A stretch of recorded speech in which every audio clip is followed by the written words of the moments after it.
Halo sahabat Review Herbal, kali ini kita akan membahas 5 hal yang gak boleh dilakukan setelah kita bercinta dengan Pak Suami. Jadi yang pertama itu kita lupa pipis ya sahabat Review Herbal. Jadi setelah kita bercinta harus kita pipis dulu karena bisa mengurangi infeksi saluran kemih gitu ya. Jadi saat kita berhubungan dengan Pak Suami itu kita kan rentan bertukar bakteri gitu. Jadi kita harus pipis dulu untuk mengeluarkan bakteri jahat itu sehingga tidak menginfeksi saluran kemih gitu ya. Dan yang kedua itu kita tidak boleh dodging berlebihan atau membersihkan area kewanitaan secara berlebihan.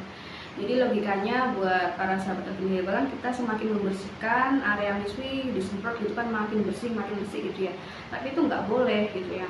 Jadi kalau kita membersihkan itu sewajarnya atau biasa aja pakai air mengalir gitu ya. Jadi kalau kita terlalu bersih itu justru nggak baik karena bakteri baik yang dibutuhkan oleh organ kewanitaan itu akan hilang sehingga rentan menimbulkan yang namanya keputihan dan infeksi gitu.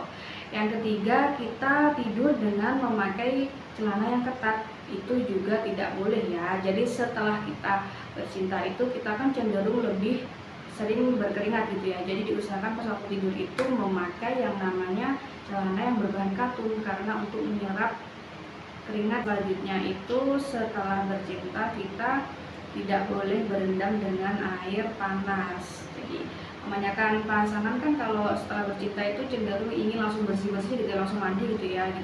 Jadi boleh banget untuk langsung mandi tapi dengan air biasa ya, karena kalau kita berendam atau mandi dengan air panas itu uap panasnya itu akan menimbulkan infeksi atau pembengkakan di organ miswi kita gitu. Jadi dihindari ya bunda-bunda ya.